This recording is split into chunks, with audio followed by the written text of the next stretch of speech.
Hai, Assalamualaikum warahmatullahi wabarakatuh. Perkenalkan, nama saya Alifa Mutianingrum dari Universitas Yatsi Madani, kelas Kronjo Ilmu Komputer dengan NIM 23050757. Untuk video kali ini, saya membuat untuk memenuhi tugas mata kuliah desain UI UX. Nah, sebelum kita mulai, coba deh bayangkan, kalian pernah nggak pakai aplikasi yang tampilannya bagus, tapi malah bikin bingung? Atau tombol yang susah dicari, bahkan bikin kita frustasi. Dari situ kita bisa lihat, ternyata desain yang bagus itu bukan cuma soal tampilan, tapi juga tentang pengalaman pengguna. Nah, di dunia digital itulah yang disebut dengan UI UX.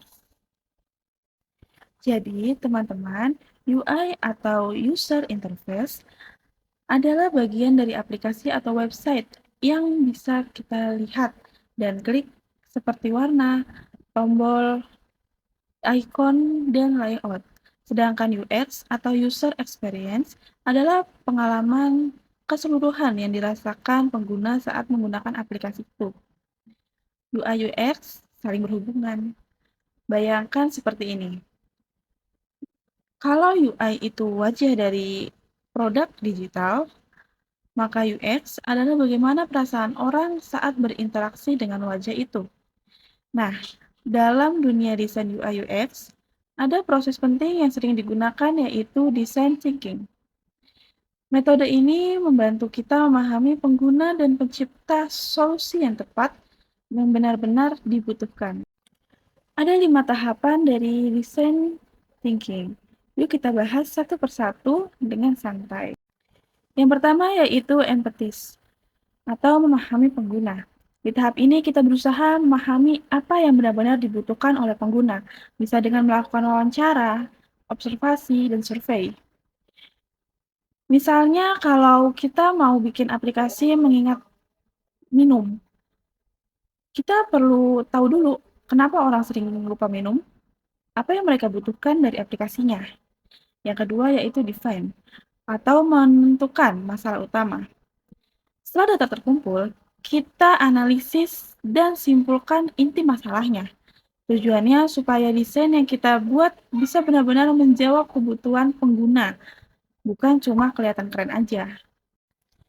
Selanjutnya yaitu ide atau menciptakan ide solusi. Di tahap ini kita mulai brainstorming ide, semua ide boleh masuk dulu. Baru nanti dipilih mana yang paling mungkin dan paling efektif. Yang keempat yaitu prototype atau membuat desain awal. Nah, ide terbaik kemudian divisualisasikan dalam bentuk wireframe atau prototype. Misalnya menggunakan Figma atau Adobe XD. Tahap ini penting banget, karena di sini kita bisa mulai melihat bagaimana tampilan dan alur aplikasi yang kita rancang. Yang terakhir yaitu tes atau melakukan pengujian. Setelah prototipe tadi, kita uji langsung ke pengguna. Kita lihat apakah desainnya mudah dipahami, apakah tombolnya jelas, dan apakah pengguna merasa nyaman. Dari sini biasanya akan muncul masukan baru untuk perbaikan desain. Mengapa desain UI UX itu penting?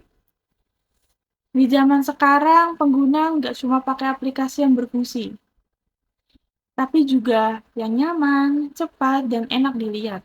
Kalau tampilan yang membingungkan, orang bisa langsung uninstall tanpa pikir panjang.